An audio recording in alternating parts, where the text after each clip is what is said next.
Hey, what's up mga bro? Justin Brownlee naging fandom ng volleyball superstar na si CC Rondina na magkita sila nito sa isang match sa Phil Sports Arena. Nakareserba na nga ba ang next import ng Ginebra at next naturalized player ng Gilas sa mga susunod na taon? Ano sa tingin mo? Indonesian basketball fans excited na makita maglaro si Justin Brownlee sa kanilang bansa. At Kai Sotto, hindi na nga ba maglalaro sa Summer League? Paano na ang pangarap niya makapasok sa NBA? Pero baka naman pwede kang mag-subscribe sa aking channel na medyo malamyak.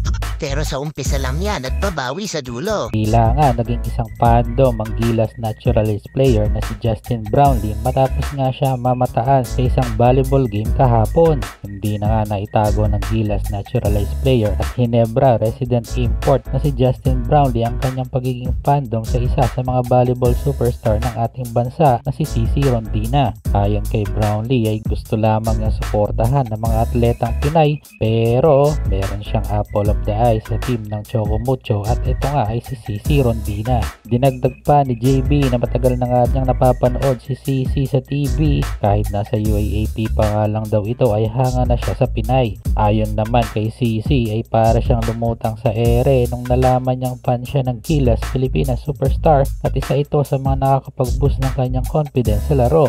Matagal na nga raw silang nakita ng Gilas naturalized player noon sa San Miguel Corporation Office nung Petron Days pa at pabiro pa nga niyang sinabi na kinabahan siya nang makita si JB sa personal dahil daw baka mapalaban siya sa Inglisan dito.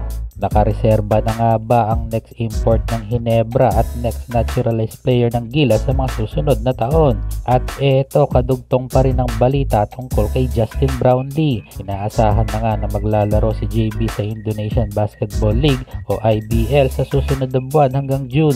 Wala pa nga lang kumpirmasyon kung anong team siya maglalaro pero ayon sa mga balita ay pipirma na ito ng kontrata next month sa isa sa mga team sa IBL. Tatagal ng 3 buwan ang kontrata ni JB at saktong-sakto yan bago pumasok ang Olympic qualifying tournament sa July at inaasahang papabor ito kay JB para makondisyon ng Gilas naturalized import bago sumabak sa laban sa Latvia at Georgia.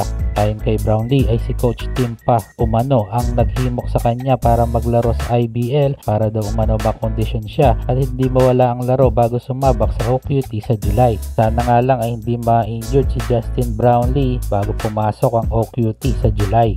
At sa ating quick update para kay Kai Sotto, baka nga raw hindi ito makalaro sa Summer League sa NBA sa kadahilanang baka mas tutukan umano ng 7'3" Gilas center ang kanilang laro kontra sa Latvia at Georgia sa OQT sa July.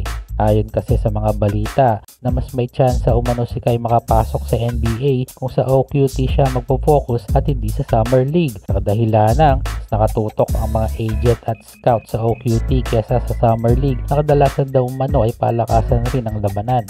Maaari naman daw na subukan ni Kai Sotto ang Summer League yan ay kung may maisisecure siyang kontrata sa isa sa mga NBA teams na kasali sa Summer League. Sa tingin ko nga din ay nice move ito para kay Kai dahil alam naman natin kung anong nangyari last year sa kanya nung tinutukan niya ang Summer League kesa sa Gilas. Nabangko nga lang ito sa team ng Orlando Magic noong sumalang ito sa Summer League last year at kalaunan ay wala ngang na-secure na kontrata si Kai sa NBA. Nice move pa rin ito para kay Kai dahil mga bigating NBA superstar ang makakabangga nito sa OQT at hindi rin biro ang magiging role nito sa lineup ni Coach Tim Cone kaya naman mas mainam na OQT ang paghandaan nito kesa sa Summer League.